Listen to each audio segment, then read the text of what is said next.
any unnecessary one hour share ni one hour share so or shall see if you would so echo so nase na bibi bia ha we for apomodin sem ye bet na se nia pensem mu am what ase na kan ho no say eye memene da nwurebre a every no nsia ekosi no nso empa mu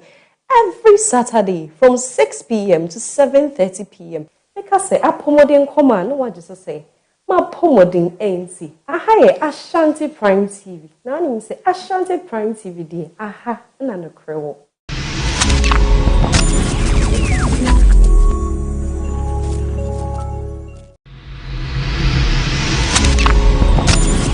Ashanti Prime TV aha and no carry the war action media audition yeah audition kesiye bi our action media yeah series kesiye pa obi anfa ne hunyim we ye panyino we ye akwada o emrante ne maba ni nyina ye hia obi bia action media yeah series kesiye e de begu Ashanti TV so obi anfa ne hunyim boy mi gina mu bi obi anfa ne hunyim frɛ number ne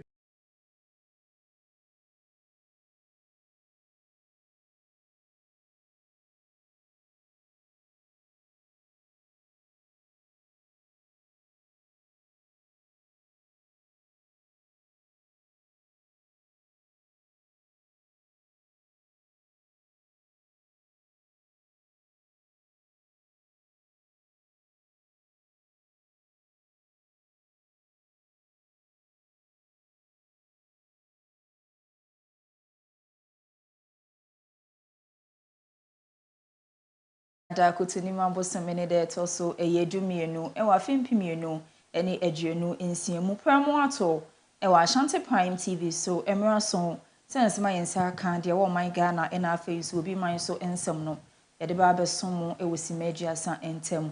ensem awie yede ba besom mu no edoso ye nya obetie bie enie ene National Health Insurance Authority mpanimfo edi nsem bi ato abontene san so ena eye mpanimfo moda eye mahama care ano enso akasa ensemwe ene nsema utopia kan ye de ba besom mu ewo Kasiebo kwan so channel nsoma mese Kasiebo benya bi ahwe Facebook Ashanti Prime TV, YouTube Ashanti Prime TV, and our TikTok and say Ashanti Prime TV. We share no comment. Wa like it, na wa share a day amame. Me amede Kasiebo eba besom we di ameje so, and a miss now start mutual hotel abasesia.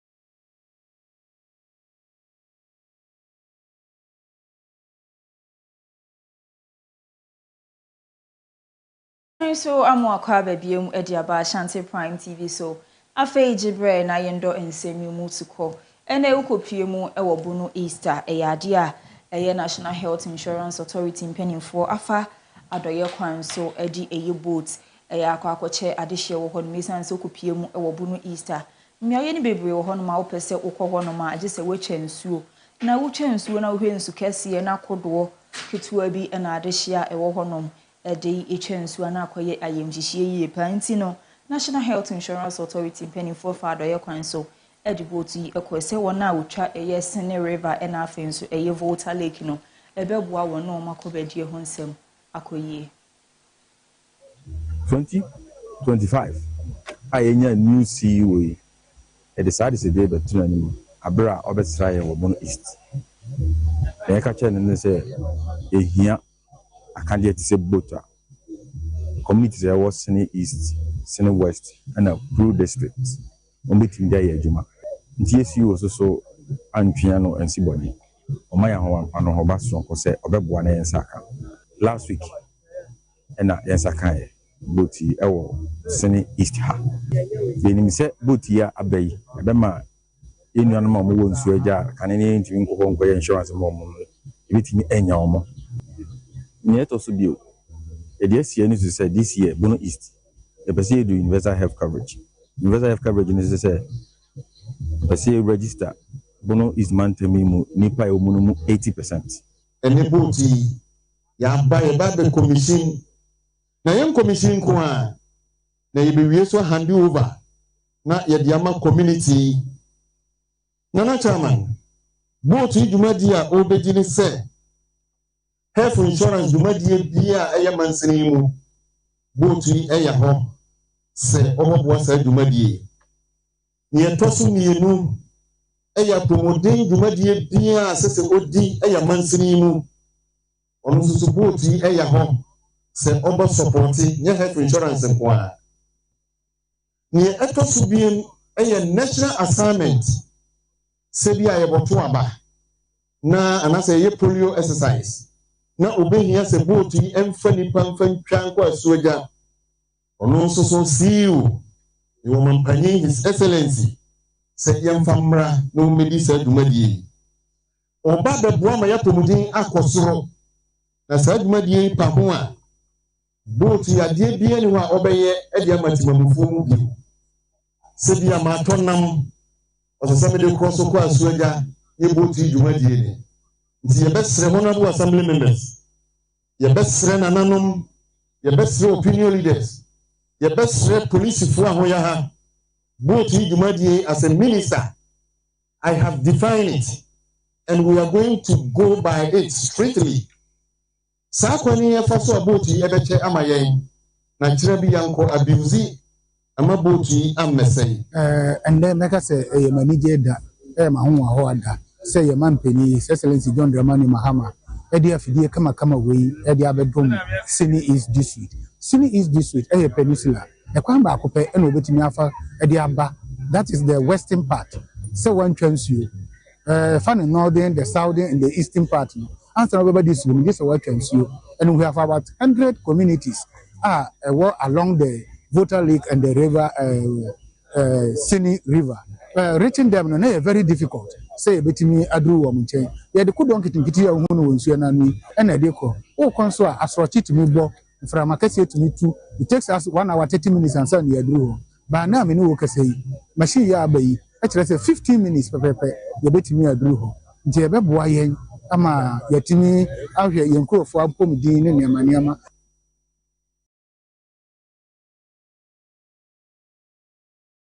kakrani ena ya dia Mahama ke ababeka ye honen so e kamia yese Ghana adihie bi no mukra wo minim eye Mahama ke anase eye Ghana eye Medical Trust Fund no munim dwumadie potia omudi eno na anam so ama eye administrator wo honom onumunyamfo yakasa kirikiri mu se ye ka eye Ghana Medical Trust Fund kra wo dwumadi omudi e wo man no mu ankasa pillars. First,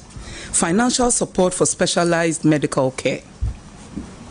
The Trust Fund provides direct financial support to eligible patients living with chronic non-communicable diseases such as cancers, kidney diseases, cardiovascular conditions, stroke, and other complex medical conditions. Second, investment in medical equipment and infrastructure. The Trust Fund supports provision of modern diagnostic and treatment equipment, the upgrades healthcare facilities to improve access to specialist care nationwide. Third, specialist workforce development. We are investing in the training of doctors, nurses, pharmacists, and allied health professionals to strengthen Ghana's specialized healthcare workforce. Fourth, support for medical research. We support research into prevention, diagnosis, and treatment of chronic diseases to drive evidence-based policy and innovation. Distinguished ladies and gentlemen, there have been questions regarding the relationship between the Ghana Medical Trust Fund and the National Health Insurance Authority. Let me state clearly that the Ghana Medical Trust Fund complements and does not duplicate the work of the National Health Insurance. Our national healthcare financing architecture can best be understood as a three-tier pyramid.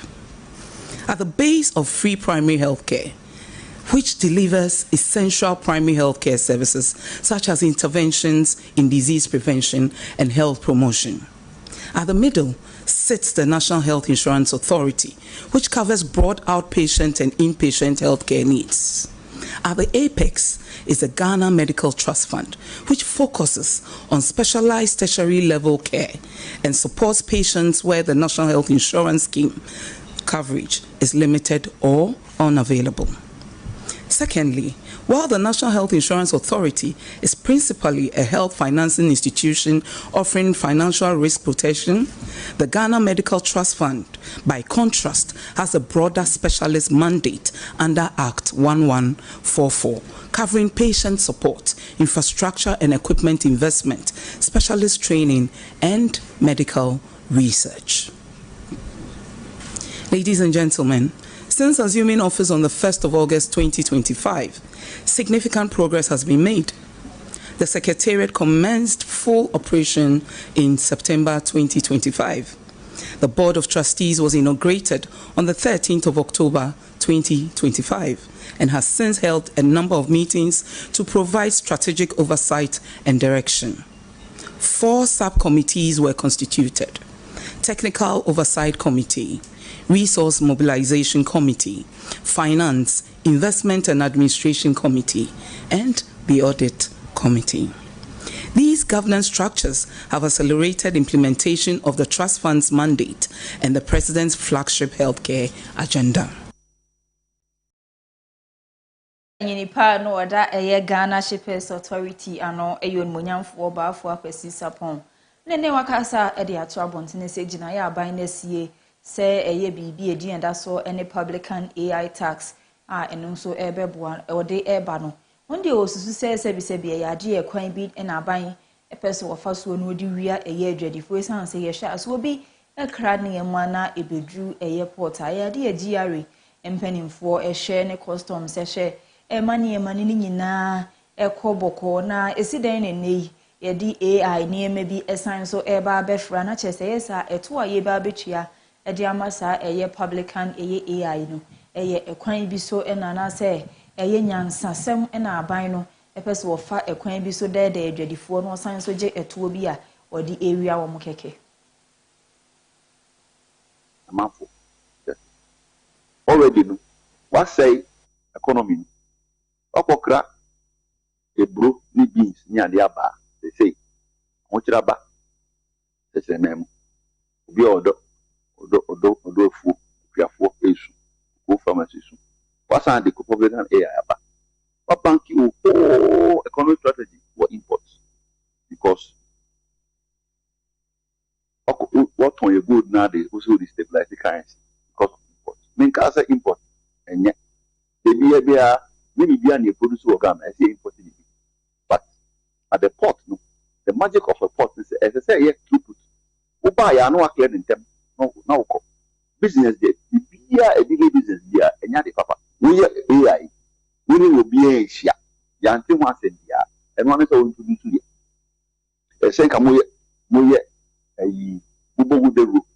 na mo ko training na mo explanation how I said the whole GRA no on one officers no me assessment say they also win the Monday you were the omo no sanko for our form one way assessment report you go no be there o ba o say taxes will be taxes na you probably AI is a form of a tax okay is a form of a tax at the point because efficiency in a way are they extra cost we need the margin mono on train sign no san call stakeholder engagement no making sure say obia tiatia get to say temi so ewa Ashanti mantemu konfa no teaching hospital kopie mu honoma ene adokotafo ayo hotitiu ene wona ehwe adwunumu yare ho nsem akasa ede ato abontene se ekame ayese ubepie mu ewa Ashanti mantemu aseya ade achia ade esen bia no na omma adwunumu eka wo mo no kwa na ekosoro sanso ana ense emfata enti wo musre se emabuni ya yasisu obia enda ne ho so esansa adwunumu yare na eka wo kra wo a wote hono na wo a wo hu se yare no kan ubehu ana akan wode nsem we nyina ato abontene ebra odan jumedi edin da so ene performance e wo konfa no che Teaching Hospital. For Noche psychiatric units, bear 15,000, 12,000 to 15,000 a range, and out of these numbers, no, Yariana ahodo bebrine, but you can't be more Yaria. You were near Otete Casa wana sumi, you were near Raho, you were near Odili with Ayem Shisha Yaria, and you were a bad time for my wofufono, almost so equal to what we call postpartum depression, and also Yaria, you can't top 10 diagnosis, you was psychiatric unit. De biano omoka ho na ade ba ko a last year hu ye ni say wo mo aya adwum how eta how mo pa no mo ye between 25 years to bare 40 sa age group no omo na top pa omo ta ba ye department na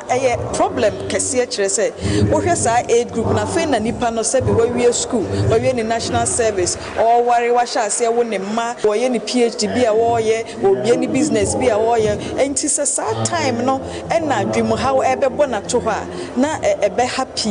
ontimi ebi ane ade esi ani so na wantimi anye enti afi botae ba ko ade esi ani so say ye ntwen kra ma adwemo how ne mba na mom niema ye de be ye a ye be boye ho ban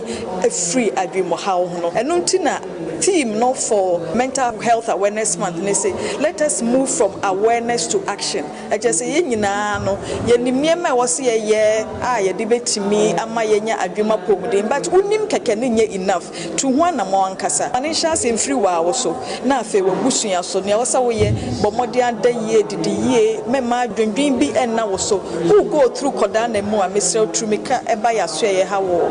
psychiatric unit na mo bi e wo ho bia ye de amount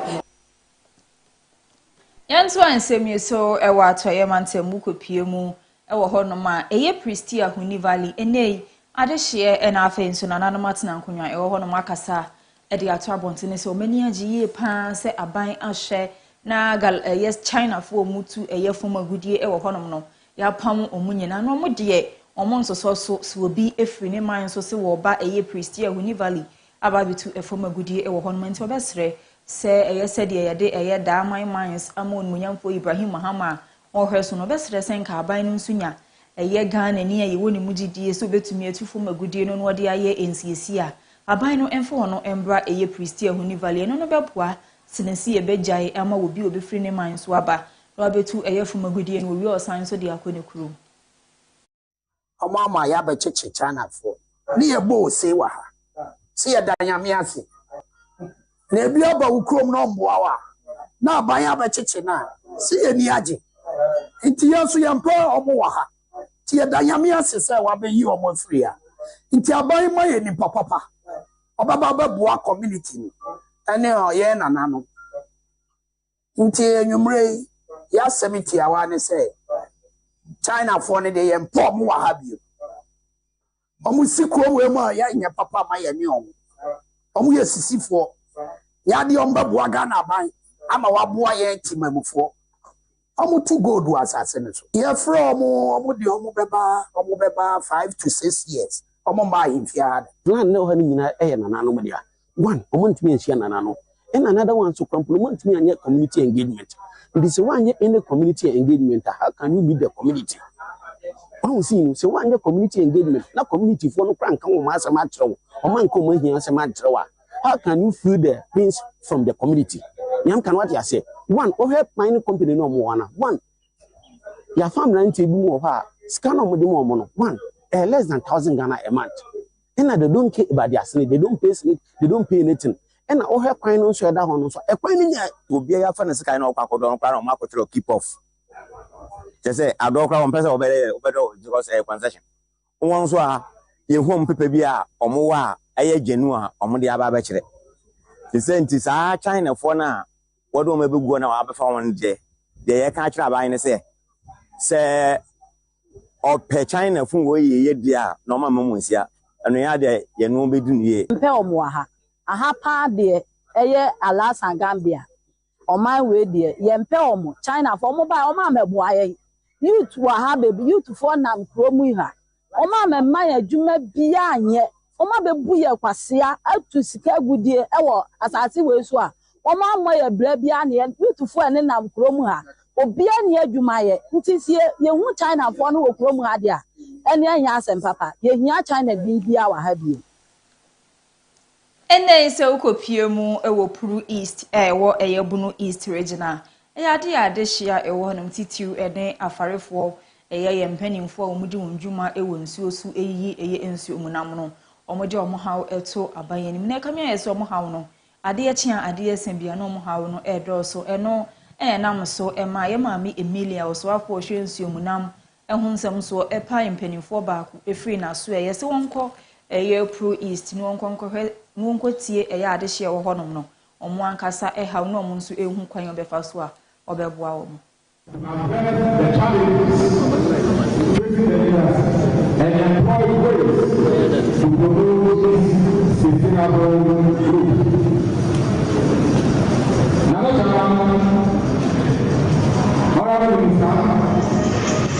There are numerous challenges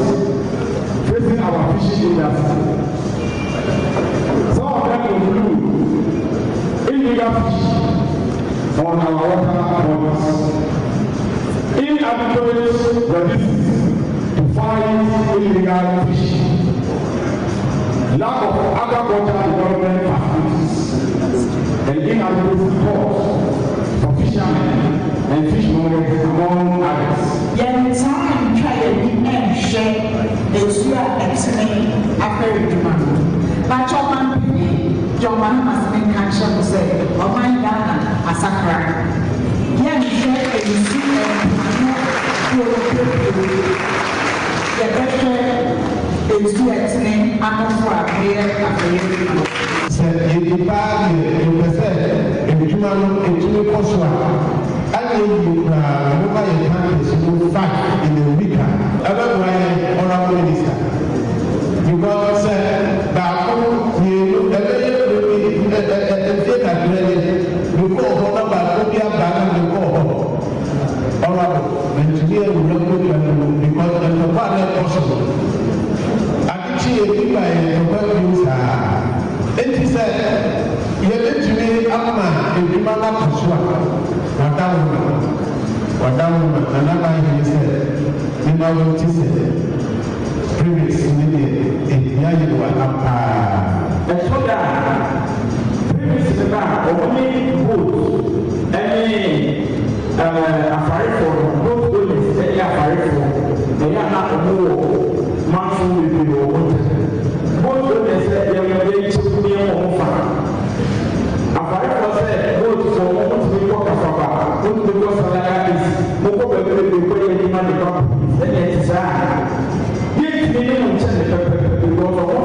Adeshimamba yentua eye ensem no so se be yankitahudi eda Ghana and afensi European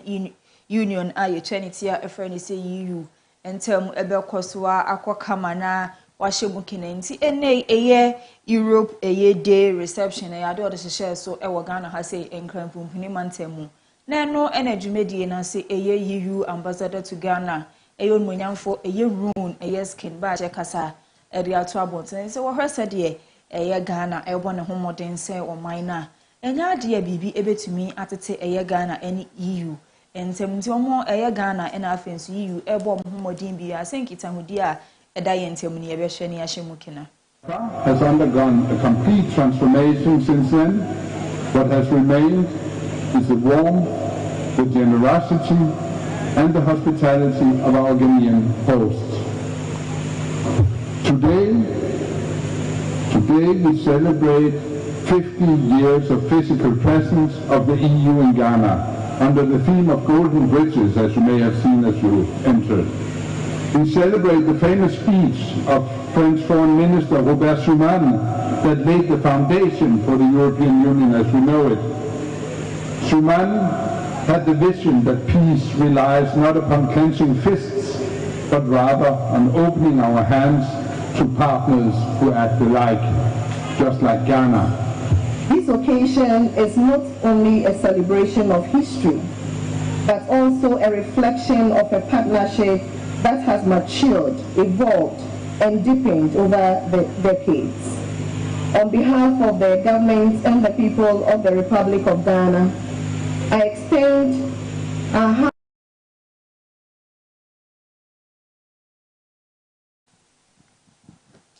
Mrashebejani Edema Tema West Abato Mpesua so eyo numunyamfo eye Enu James no akasa ede ato abontene se ye de da aban no akoma so yie pa se emma emudi obehwe na etumpon ewo man Ghana ha sei enu nti enu wasi gina ye se eye Women's Bank no ohwe ni wasi ede ama emma nyina titiriu ene ye maame mu edwadifo. Sure everything is okay for me before coming out. By the time I will say that she's putting the socks even on my feet. My under everything will be ready on the bed before I will step out of the bathroom. So why shouldn't we celebrate our women? When your MP came to discuss with me about this program and you wanted me to be present, I said, don't even worry yourself, I'll be there. Because I've become the advocate for women. It's not just to celebrate mothers, but to celebrate every woman. Our Ghana. Now, Tema West, and so we wanted to have our fair share of the national cake. So they decided to say a program kakra. Now they are recognizing, they are supporting, they are celebrating. Yes, for the first time in 28 years. Now, me emphasize say, man, this is Mother's Day. We want to tell them, say, we appreciate them. Adeshimai bayantua insamne so ewo mfimfini wantemu eyego mu akopie mu ewo honoma enei eye empanyimfo bi ni mu wo honoma wodeda eyezongo communities ahodo nano akasadi abasobode ehwenko paako ediama Ghana mampanyi His Excellency John Dramani Mahama se wo bone homodin yie se emra afe 2024 amanyoku bi ade wona no disem eto abontene se Ghana ade hyentu aba emom na yade omka bibi se 24 market nene ayade ampanifo de aso akobo fom ewo gomuasi yensi wo de no emfamom eno ena zongo chiefs e wo hono de aseda eko de ama no san so to aso ede wona de hwede eto aban anim se eye big push ejumedi ne senka aban ede eye gomua eka ho ankebebo apan esan se won kwan ho nsem enkoyie ade a ye expect wo kuro yi mu kura no ye nya ne esene sa because ende His Excellency John Dramani Mahama because 2024 oba krum ha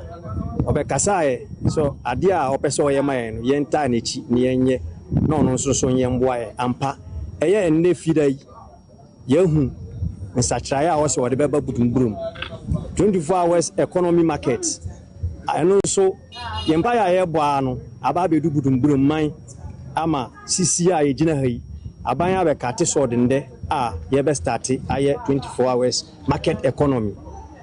ye ni na kro ni na o man ni na ye ni ajo Your better Excellency the President of the Republic of Ghana, President John Dramani Mahama there all chichan be edugo man so ye dana se ye dim paibo neta wo party nechi ye dim paibo neta na kasangasa nechi ye MP Honorable Digra Petu ye danu so ase ye be ko ye DC so ye DC Honorable Nana Akom an kaka odi ye juman ye ni so ye papa na bedu ye hun seksha na bedu ye hun the different things going on nchonu so ye bompai there nyame ye ne kase de be ye sane musubia no nyame mpare mo na wontu mago mamman emfa ni tampa ne mfra efutuo akọ ediama mebu na ewo Ghana ha se titiriu eni ye nuanom emmema se ennei na wasiso no hwe ne hu de ode wabrabo ye peduma eye na sedachi bia na brabo no ebiti na senema ankoye amfama wa wankwa nkobo wo ma mebeyi like since bayifo a wo ablante ne kwa na wo bayifo o se wanya efutu papa na wanya asomdua na wanhwe wo ablaba wo bo na wanyine akoto maame a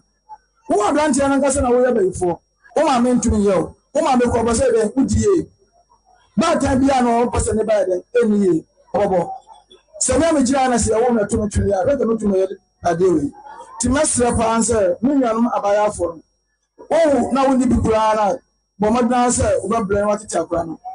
Now, Granada channel, maybe I know I see. Hey. Everybody nyɛ samro soɔ na na wonya so deɛ ɛnyɛ bebree megyina me nuanom nyinaa nam akunafoɔ ɛne mpanimfoɔ te sɛ yɛn wɔn a kyerɛ yɛn anam ka kyerɛ ɔnarabo sɛ yɛde aseda ɛfiri sɛ ɔnabo wo na ɛsɛ wo.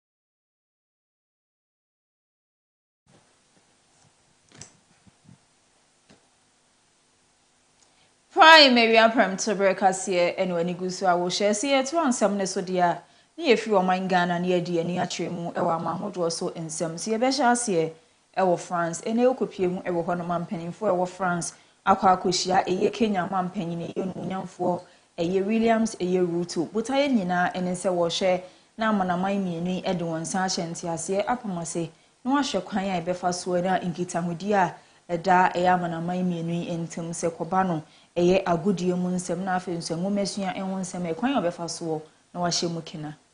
As counterpart William Ruto on Monday inked a partnership deal in arts and sports.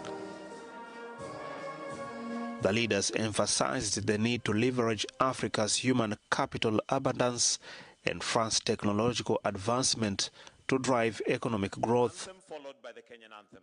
We have young people with the right skills. We have the right infrastructure in terms of internet connectivity, and we have a very enterprising and entrepreneurial population. So in my opinion, this is the space in which we are operating, and I think every other country should be able to think in that direction, because the future is about technology, the future is digital, and AI is going to be at the center of it. Macron said tech solutions used by most countries come from the United States and China, yet Africa and Europe could collaborate for stronger innovations. Clearly, we launched a series of very important initiatives, and thousands of artists expanded the talents everywhere in the continent in this relationship with France.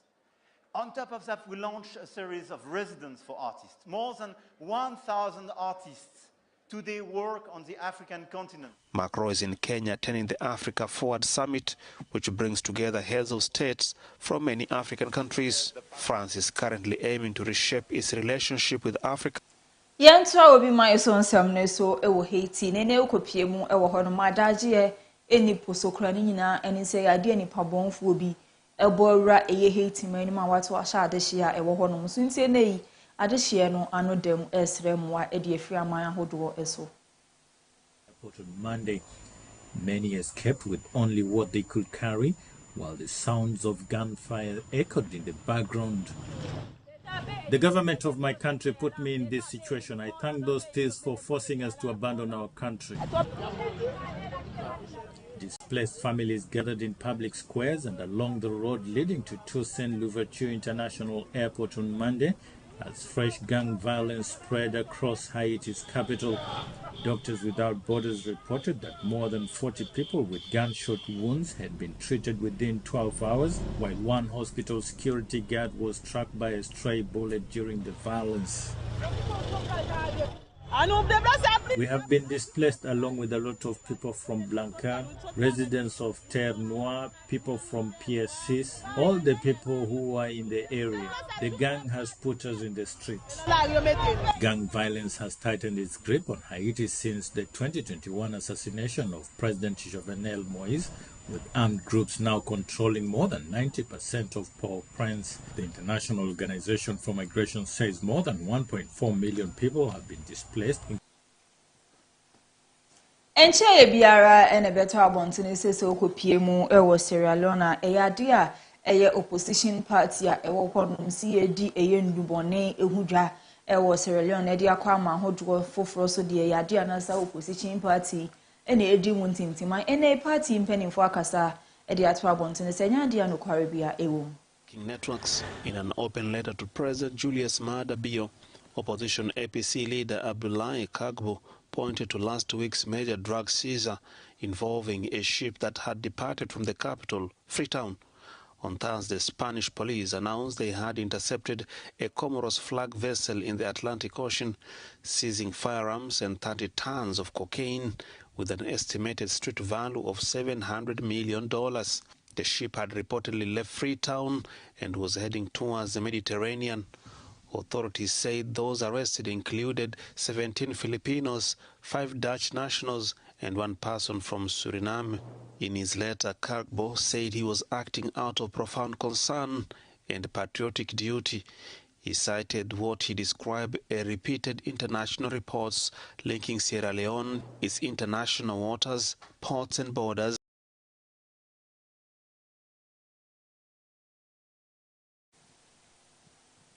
Kasiebo benye bia share Facebook, Ashanti Prime TV, YouTube, Ashanti Prime TV, and TikTok, and so Ashanti Prime TV. Channel comment, wa like, wa share, edi amaye kama. And some me de besun by we our Kasiebo kwan so edos ni ni edi makuti ni bi enie. And the National Health Insurance Authority impending for edi nsembi eto abontene sign so and Ghana Medical Trust Fund impending for and so chirehwe nsemu. Echireye ensem we ne nsem awudo pie kanam de besom won ewosima aduasa entem nansa na mesori so no na ye hye abrante wa ne mfonyini eda afidi kese yisu a an George Best ene na woda enti yesre obade insura ede emano Ashanti Prime TV adwumayefo nyina yesi nyankopon insura na wontutu anamon ensisi yie emfa emma de ahwehwe ewo abrabo imu bi erade emfa ma obebi obi abekwa obe complain ni se wudru ho no merade emasa asase no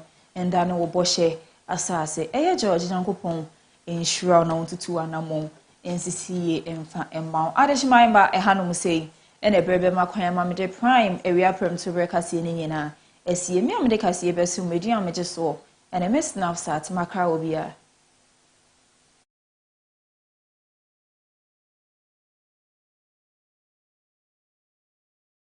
Action. Action media. Audition. Yeah, audition Kasiebo our Action media. Series Kasiebo pa. Obi amfa no hunyim. Wo ye panyino, wo ye akwada o. Emrantie ne maba ni nyina. Ye hia obi bia.